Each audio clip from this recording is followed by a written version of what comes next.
datang di Tanah Melayu. Saya Herlia Septina dari SMA 8 Mandau. Selamat menyaksikan dan terus Indonesia maju!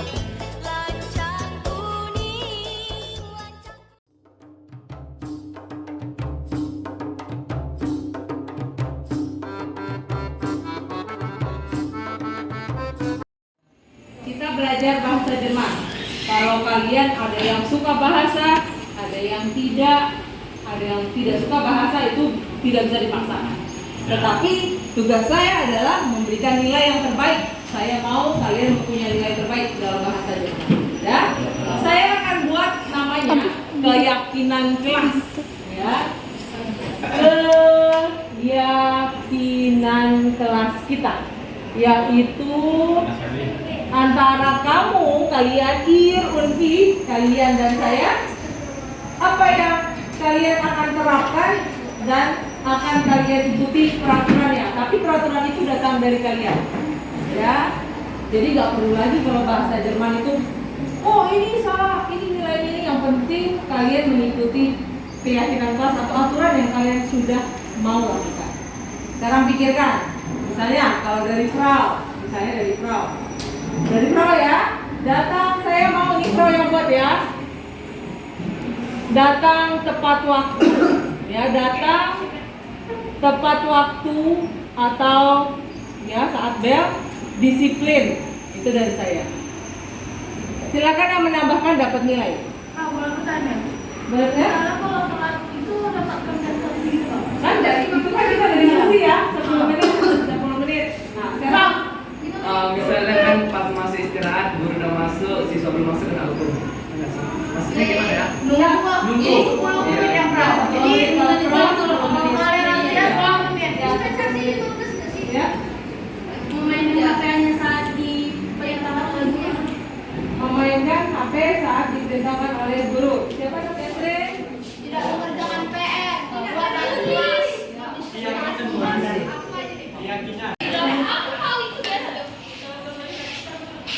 Bisa nggak kalau tidak jalan saat ada guru bisa berapa? Boleh.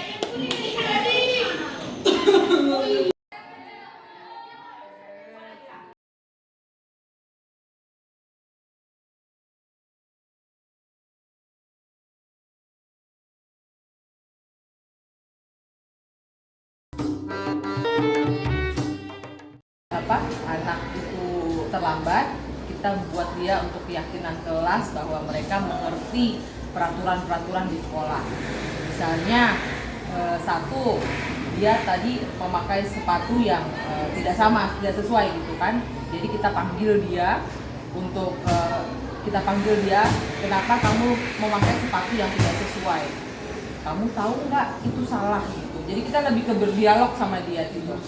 Kamu tahu bahwa ada peraturan yang mengatur untuk sepatu? Nanti dia jawab, tahu Bu, gitu kan? Kalau dia jawab di peraturan itu ada, berarti kamu yakin itu peraturan, kamu sudah mengetahui dan meyakini bahwa itu peraturan yang harus dilakukan. Bu, tahu Bu, kenapa kamu melakukannya, gitu kan? Nah, nanti untuk itu kedepannya kita harus memberikan dia pertanyaan gitu. Apa yang kamu akan lakukan supaya minggu depan tidak lagi memakai sepatu ini? Gitu. Dia bilang saya berjanji Bu, tapi kemudian dia lakukan lagi, apalagi tidak. Nah, jadi dari keyakinan itu dia akan dilatih jika dia melakukan suatu kesalahan, dia harus bertanggung jawab dengan secara sadar bahwa saya akan melakukan perbaikan lagi gitu. Dan perbaikan itu kalau kita timbul dari dia. Tapi kalau kita misalnya kita ambil sepatunya, kita ambil kaos kakinya, itu malah jadi mempermalukan dia di sekolah gitu, dan dia itu malah jadi kesel gitu. Kalau soal keyakinan kelas ini, dia akan menjadi lebih sadar dan yakin bahwa untuk memperbaiki itu seperti ini. Itu sih. Kalau berulang-ulang?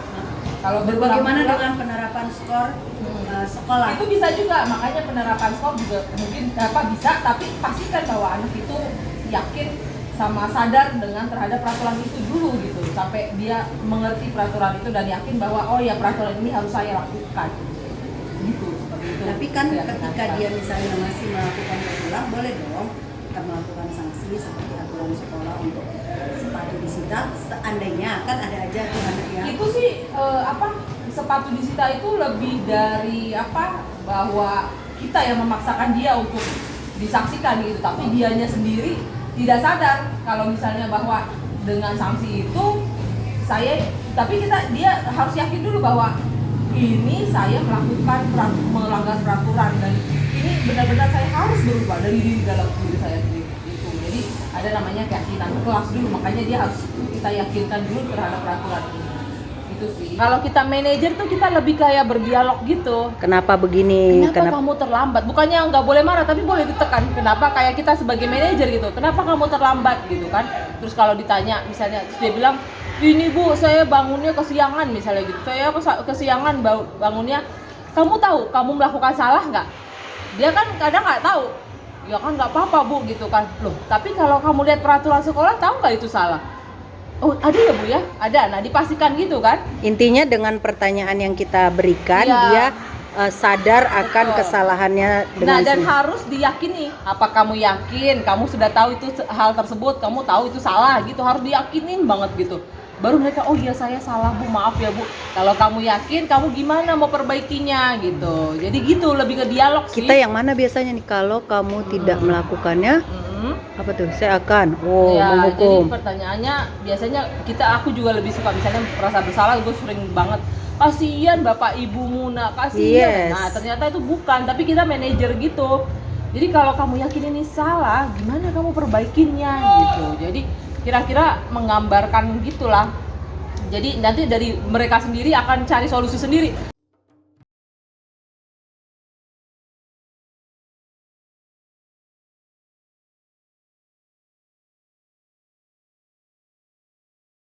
Siang Bapak Ibu, terima kasih sudah hadir hari ini.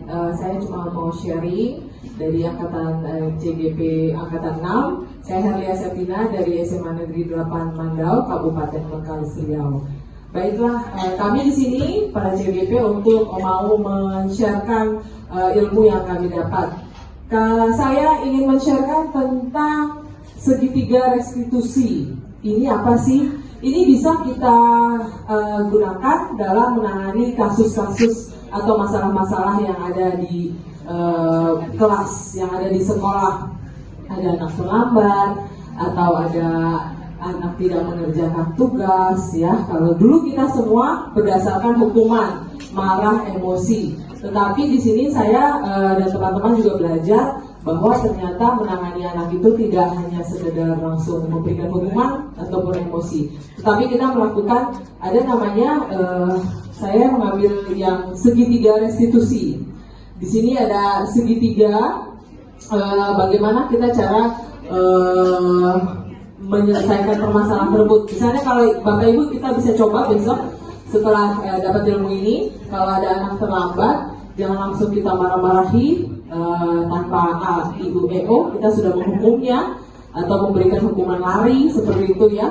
Yang pertama di sini ada menstabilkan identitas ya, atau stabilize the identity ya.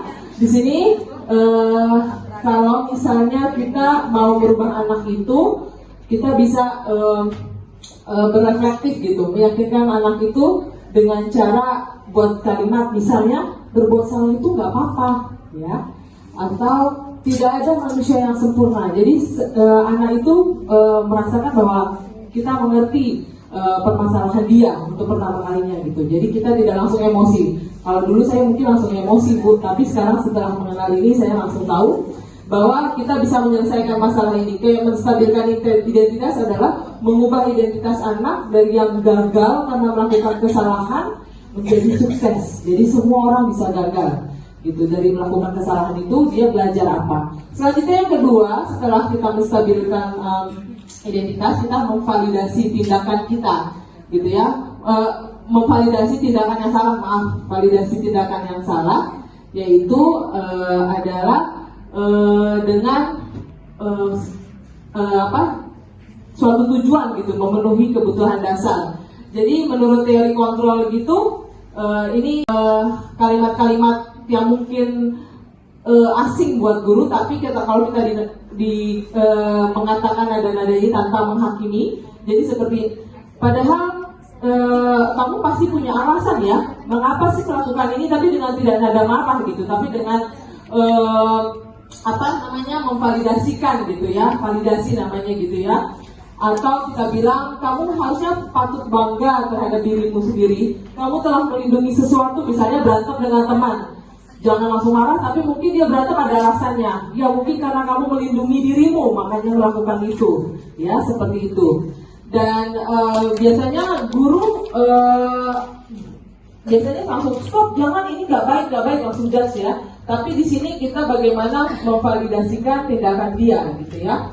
Selanjutnya mungkin nanti juga saya share juga materinya biar lengkap. Yang terakhir adalah, yang ketiga adalah selanjutnya adalah ya menanyakan keyakinan. Nah ini yang paling kontrol, yang teori kontrol itu bilang ini yang bagaimana termotivasi secara internal, bagaimana anak-anak itu bisa mengubah, memperbaiki kesalahan. Jadi dari dalam dirinya, bukan dari tuntutan gurunya gitu ya.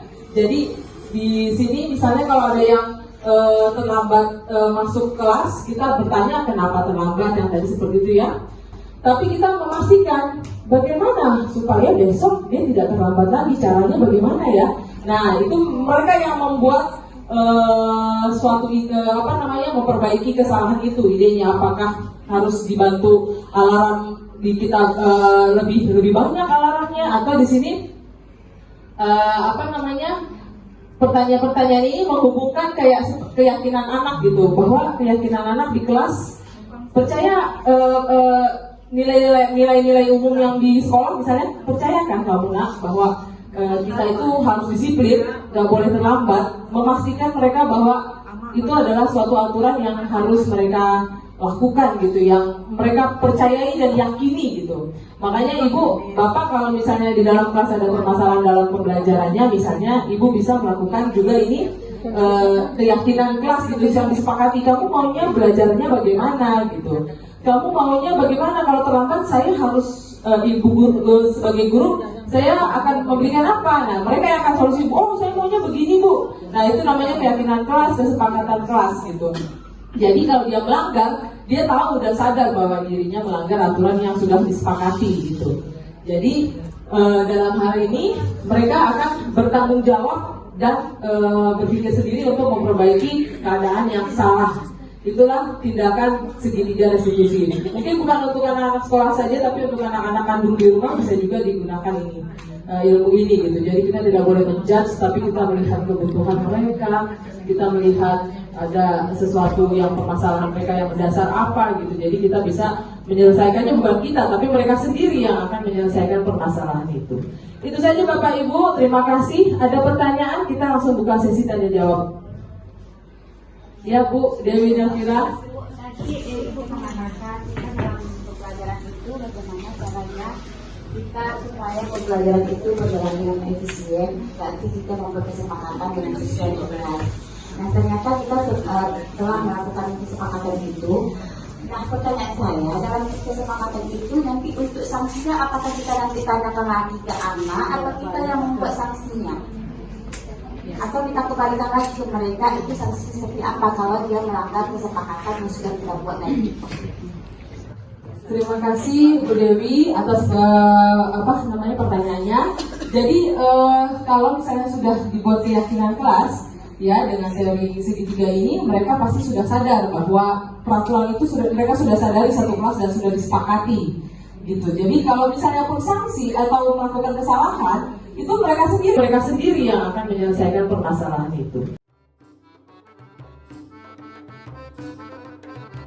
Assalamualaikum warahmatullahi wabarakatuh. Selamat siang ibu-ibu hebat. Perkenalkan, nama saya Amelia Dian Utami, bertugas di SMA Negeri 8 Mandau. Saya calon guru penggerak Angkatan 6 Kabupaten Bengkalis, Provinsi Riau. Dalam bimbingan Ibu Fasilitator Ibu Jumaina MPD dan PP Pendamping Praktik Ibu Yeni Agus SPD. Nah, dalam kesempatan ini sebelumnya saya ucapkan terima kasih Bapak Ibu bersedia untuk sama-sama belajar dan mengizinkan saya sharing mengenai budaya positif perihal 5 posisi kontrol guru. Bismillahirrahmanirrahim. Assalamualaikum warahmatullahi wabarakatuh.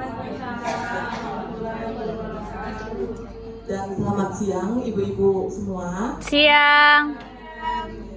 Sebelumnya saya mengucapkan terima kasih atas kesempatan ibu-ibu semua bisa hadir di ruang Majelis Guru SMA 8 Mandau ini dalam kegiatan mensosialisasikan pemahaman terhadap budaya positif yang kami dapatkan dari CGP atau dari Pendidikan Guru Penggerak Angkatan 6 Kabupaten Bengkalis.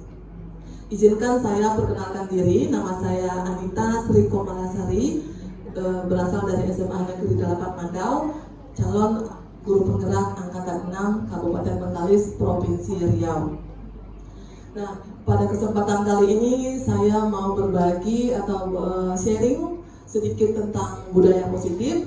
Mungkin kita semua sudah mengetahui apa itu budaya positif ya. Cuma kali ini saya hanya ingin mengingatkan atau berbagi pengalaman apa yang sudah kami dapatkan dari pendidikan guru penggerak ini.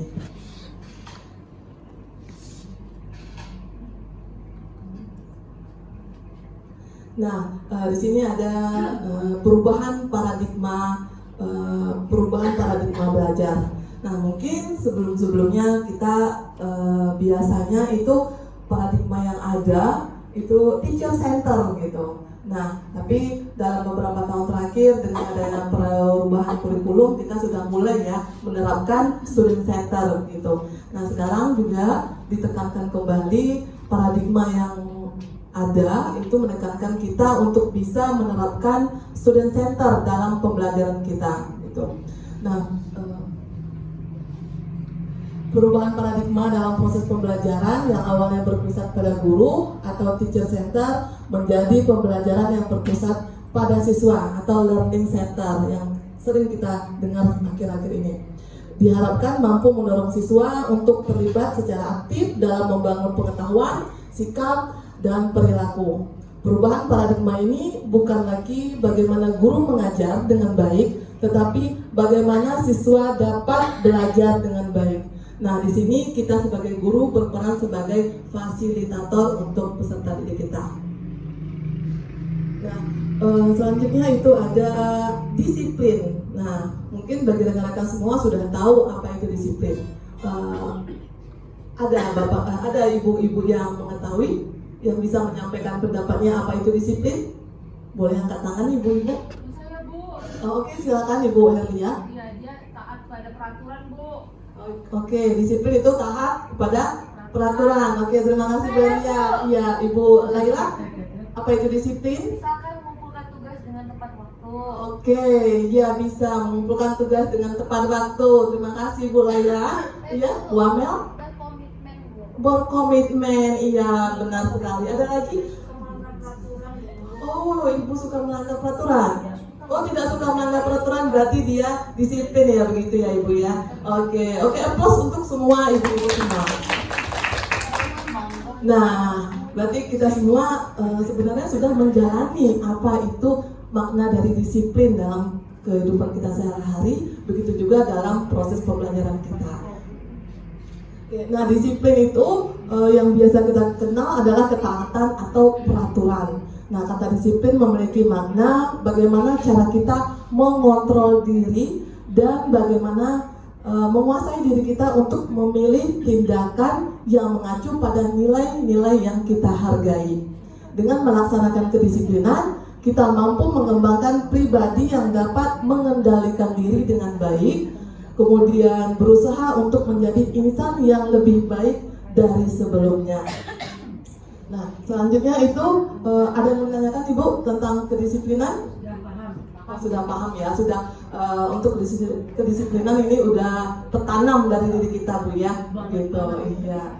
Oke. Selanjutnya itu terkait tentang keyakinan kelas. Nah, sebelumnya juga sudah disampaikan dengan rekan saya, Ibu Amelia, terkait tentang keyakinan kelas. Nah, mungkin yang sebelumnya yang kita kenal itu kontrak belajar, begitu. Nah, tapi untuk ilmu yang kami dapatkan di pendidikan guru penggerak ini, ada perbedaan antara kesepakatan dengan keyakinan, gitu. Nah, ada yang bisa menyampaikan apa beda antara kesepakatan dengan keyakinan? Oke, silakan Ibu Siska. Kalau kesepakatan itu masih ada unsur pemaksaan di dalamnya. Oke, Kalau ya. keyakinan dia sudah mengetahui dari diri dia sendiri apa gunanya, kenapa harus begitu. Inilah.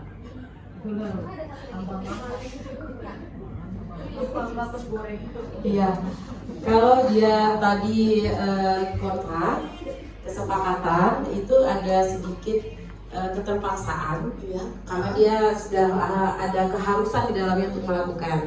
Kalau dia keyakinan itu sudah berasal dari mereka sudah tahu apa efek positifnya, apa efek dari negatif dari aturan-aturan yang mereka sepakati. Masya Allah, luar biasa. Benar-benar bisa. Kita beri tepuk tangan dulu. Iya, benar sekali.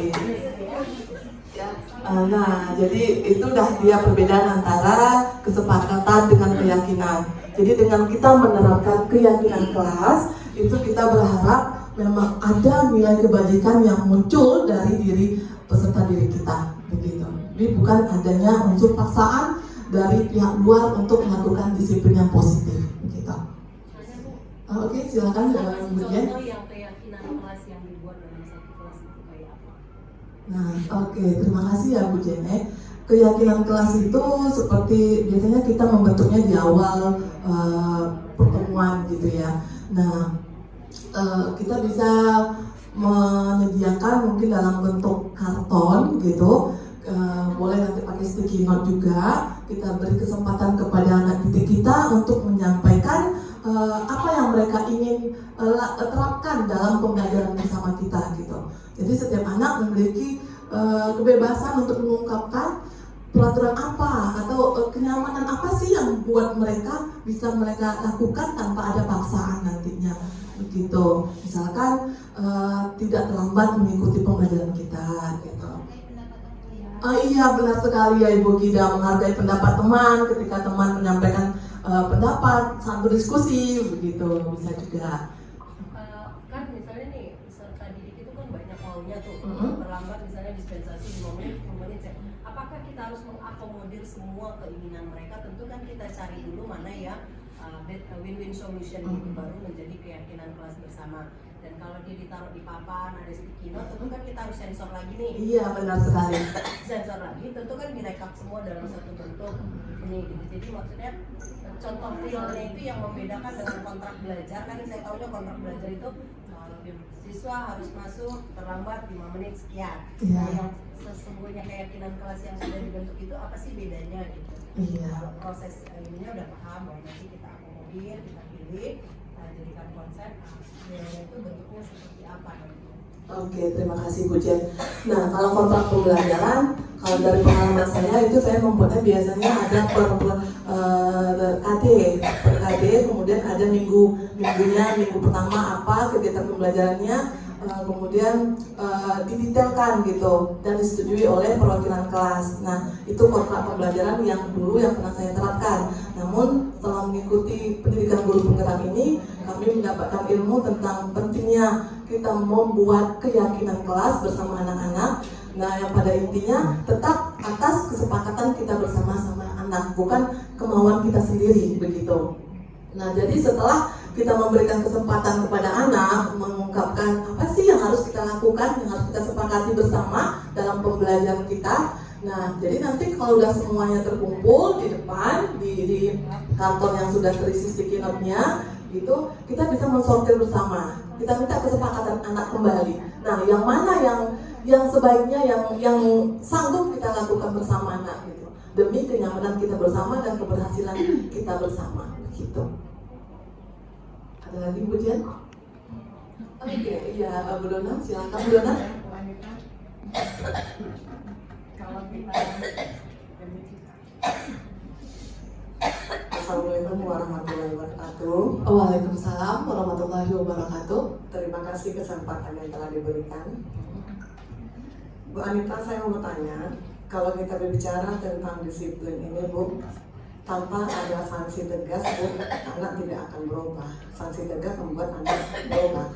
Jadi saya ingin tahu, Bu, karena Ibu sebagai guru penggerak, Calon guru penggerak, ya, insya Allah jadi guru penggerak. didoakan lulus, Bu. Ya, Amin ya rabbal alamin.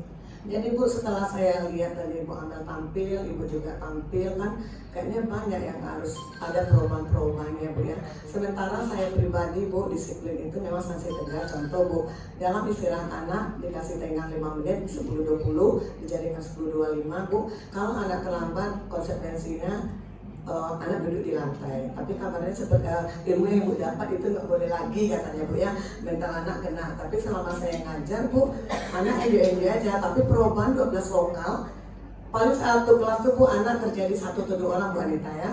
Anak berubah total, nggak ada lagi yang terlambat dengan sanksi tegas seperti kita komitmen ya 5 menit dari Ibu kasih tengah waktu, duduk di lantai dengan PD, tapi proses belajarnya tetap berjalan Bu Anita. Gimana Bu Anita selama mendapatkan ilmu di sebagai calon penggerak ini? Terima kasih. Oke, terima kasih kepada Bu Donna. Saya akan mencoba menjawab semampu saya, sebisa saya terhadap ilmu yang saya dapatkan selama pendidikan ini.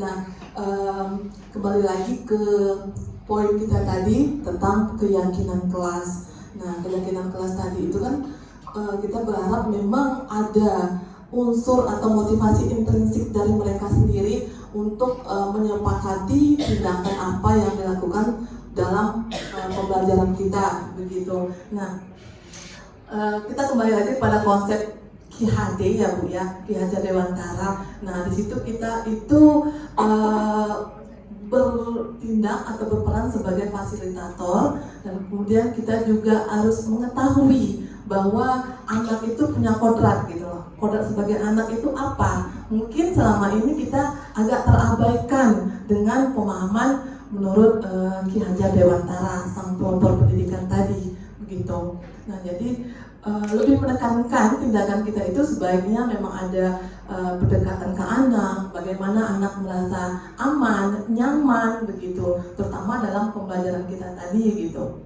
Nah, ya diusahakan juga gitu sebaiknya kalau dalam pendidikan menurut konsep KHD itu memang kita menghambakan anak begitu istilahnya, begitu ya Ibu Evi ya, menghambakannya.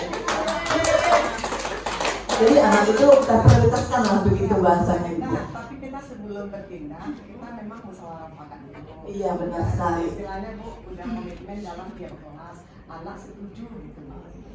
Ya udah, kalau setuju berarti udah ada kesepakatan antara kita sebagai guru dengan anak-anak kita. Tapi saya tanyakan Bu, karena Ibu udah banyak juga dapat ilmu sebagai calon penggerak, mudah-mudahan lulus. Ibu amin. Jadi Bu, itu tuh memang kalau dalam ilmu yang Ibu dapat itu memang nggak boleh sanksi seperti itu. Dalam pembelajaran kami ini Bu, kembali yang poin yang bilang tadi, kita menjadikan siswa itu memang kita memberi pelayanan kepada siswa. Berarti gimana memberi pelayanan yang baik? Nah, berarti kita melakukan pendekatan, kita melakukan gimana bisa anak kita merasa nyaman gitu dan tentram dia berada di dalam lingkungan kita tadi, begitu. Ini masalahnya Bu Anita, kan ini masalah disiplin. Kalau masalahnya seorang guru udah jelas motivasi, menganggap anak ini sebagai anak, sebagai teman, anak selalu dibuat enjoy maunya kamu apa. Iya, benar Jadi kita sekali. ketegasan sebagai guru mater ya, disiplin gitu. Iya, mungkin ya beberapa ya boleh silakan. Ya sebenarnya itu mungkin anak itu ya kita diskusi ya Bu. Jadi mungkin karena dengan anak itu duduk di lantai dia kan takut, tapi bukan karena dia menyadari kesalahan gitu. Jadi dia karena takut gitu. Nah, di sini kita mengajarkan mereka untuk mereka yakin bahwa terlambat itu tidak bisa karena saya akan kehilangan jam pelajaran seperti itu. Jadi kalau misalnya di sini tadi ada yang tadi posisi manajer, saya seperti saya ada di segitiga restitusi. Nah, itulah yang dilakukan. Kalau anak terlambat itu kita bicarakan gitu. Kenapa terlambat gitu? Apa menjadi alasan? Ada loh Bu Donna ya, saya sharing gitu, saya pernah marah ternyata anak itu ke belakang memang sakit perut dan diare gitu. Jadi kita harus tahu dulu alasan dia terlambat. Yang kedua, yang tadi saya bilang itu tahap kedua itu meyakinkan, kamu tahu nggak ini ada peraturannya gitu, meyakinkan tahu ya itu keyakinan kelas kita sudah sepakat apa ya nak gitu kan. Jadi apa yang harus kamu lakukan untuk memperbaiki itu gitu. Kalau dia yang bilang baik Bu Dona, berarti saya yang harus duduk di lantai ya. Seperti itu, tapi sebaiknya mungkin kita lebih memanajer. Manajer itu kan seperti memperbaiki gitu ya. Kesepakatan. Bagaimana kalau supaya nanti nggak terlambat, atau kalau saya ada sakit mungkin saya harusnya ngomong ke ibu sebelumnya ya. Jadi dari mereka gitu pemikiran untuk memperbaiki kesalahan itu. Oh mungkin kalau nggak terlambat nanti saya lihat jam saya supaya lebih percepat ya Bu Dona. Jadi lebih ke arah diskusi, anak itu yang menyadari itu ide-ide itu yang memperbaikinya. Saya besok supaya nggak terlambat Bu Dona, berarti saya harus ini deh Bu. Nah jadi mereka yang semua ide-idenya itu saya diharapkan dari posisi manajer, tidak lagi ketakutan terhadap sanksi. Ada tambahan silakan, terima kasih. Oke, terima kasih Bu Herlia atas masukannya. Ya, silakan Bu Meli. Ibu, kalau misalnya anak rasa takut itu mungkin nanti dia akan mengulang kembali. Tapi itu makanya lebih bagus anak tuh segan daripada takut. Bebas kata segan yang enggak takut. Jadi jangan kita ciptakan ada rasa takut di hati anak. Pasti dia ngulang lagi belakang kita nanti. Iya benar sekali. Terima kasih pada Bu Meli, Bu Herli. Ada lagi Bu tambahan, masukan? Nggak ada. Sudah. Oke, ada. Jadi pada intinya budaya positif itu hal utama. Mewujudkan budaya positif bisa kita lakukan dengan menanamkan sikap disiplin positif sehingga anak merasa aman, nyaman dalam mewujudkan merdeka belajar. Nah, adanya penerapan disiplin positif tadi tentunya sangat berperan munculnya motivasi intrinsik dari pribadi berupa nilai-nilai kebajikan yang diyakini untuk mencapai suatu tujuan seperti sikap menghargai diri sendiri. Nah, saya rasa sekian sharing saya pada kesempatan ini. Mudah-mudahan bisa bermanfaat untuk kita semua. Mudah-mudahan kita juga bisa bekerja sama untuk memajukan sekolah kita dengan menerapkan budaya positif yang ada. Terima kasih atas kesempatan ibu-ibu semua. Lebih kurang saya mohon maaf. Assalamualaikum warahmatullahi wabarakatuh. Dan selamat siang.